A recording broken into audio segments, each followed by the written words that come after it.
Hey guys, in this video, I will show you how to verify Bitcoin on Cash App. Alright, so let's begin with the video. First, open the Cash App on your phone. From the home screen, tap the Banking or Home tab at the bottom left corner.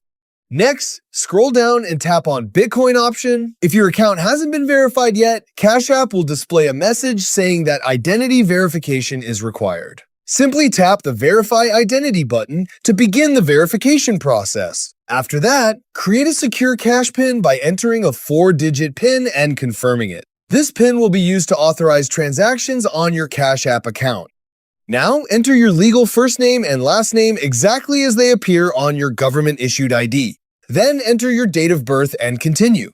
Next, Cash App will ask for the last 4 digits of your social security number to verify your identity. Depending on your account and verification requirements, you may also be asked to upload a photo of your government-issued ID or take a selfie for additional verification.